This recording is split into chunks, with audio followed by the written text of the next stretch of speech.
بسم اللہ الرحمن الرحیم الحمد للہ وکفا وصلی اللہ علی النبی المصطفیٰ صلی اللہ علیہ وسلم۔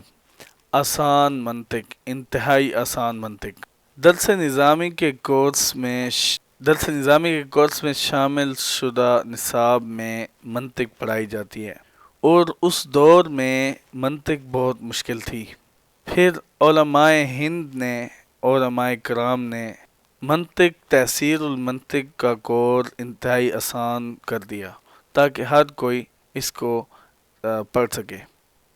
8واں سبق، صفحہ نمبر 15، 8واں سبق۔ جیسا کہ یہ سبق بھی گزشتہ اسباق کو محفوظ کرنے کے لیے ہے، طلبہ آپس میں سوال و جواب کر کے گزشتہ مضامین خوب یاد کر لیں، پھر استاد صاحب سوال کریں۔ میں امید کرتا ہوں کہ آپ انتہائی اچھے طریقے سے پچھلے درسوں کو پڑھ لیا ہوگا، اور ان سوالوں کے جواب بیان کریں گے آپ۔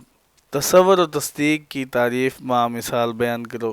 اگر آپ کو یاد ہو تو صفحہ نمبر 6 بسم اللہ الرحمن الرحیم تصورات کی بحث میں پہلا سبق تھا، اور اس میں تصدیق اور تصور کی تعریف پڑھی تھی آپ نے۔ تصدیق کس کو کہتے ہیں؟ سب سے پہلے تصور پڑھ لیں۔ تصور وہ علم ہے جو تصدیق جیسا نہ ہو، یعنی اس میں حکم نہ ہو، جیسے صرف زید کو جاننا یا غلام زیدن کو نسبت تامہ خبریہ کے بغیر جاننا۔ تصدیق کی تعریف اس بات کا علم ہے کہ فلاں چیز ہے یا فلاں چیز نہیں ہے، جیسے یہ جاننا کہ زید امر کا باپ ہے یا زید امر کا باپ نہیں ہے۔ معرف کس کو کہتے ہیں؟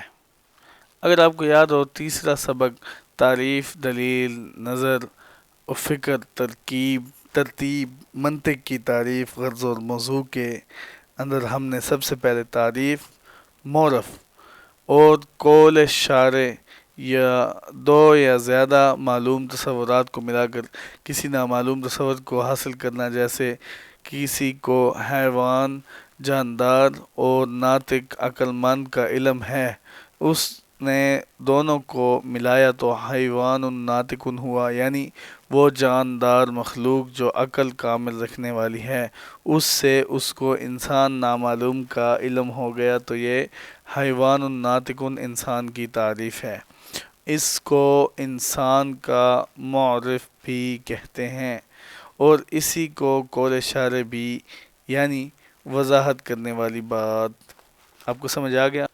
اسی طرح باقی بھی جتنے بھی یہ چیزیں ہیں، حجت کس کو کہتے ہیں، منطق کی تعریف بیان کرو، منطق کا موضوع کیا ہے، دلالت کی تعریف، وضع کی تعریف، دلالت کی کتنی قسمیں ہیں، دلالت لفظیہ کی تعریف، دلالت غیر لفظیہ کی تعریف، دلالت لفظیہ کی کتنی قسمیں ہیں، دلالت غیر لفظیہ کی کتنی قسمیں ہیں، دلالت لفظیہ و وضعیہ کی تعریف مع مثال، دلالت لفظیہ طبعیہ کی تعریف۔ یہ سارے جتنے بھی سوالات ہیں، ان کے جوابات جو ہے نا آپ پچھلے درس میں دیکھ کر کمنٹ میں ضرور دیں۔ اگر کسی کو ان سوالوں کا جواب نہ ملے تو وہ نیچے کمنٹ میں پوچھ سکتا ہے، انشاءاللہ تعالی اس کو جو ہے نا جواب ضرور دیں گے، تاکہ وہ علم منطق، انتہائی آسان منطق جو ہے وہ سیکھ سکے، پڑھ سکے اور دوسروں تک اس علم کو پہنچا سکے۔ نئے دیکھنے والے حضرات سے گزارش ہے کہ اس چینل کو سبسکرائب کر لیں۔ ایک بار دوبارہ سے دیکھ لیں۔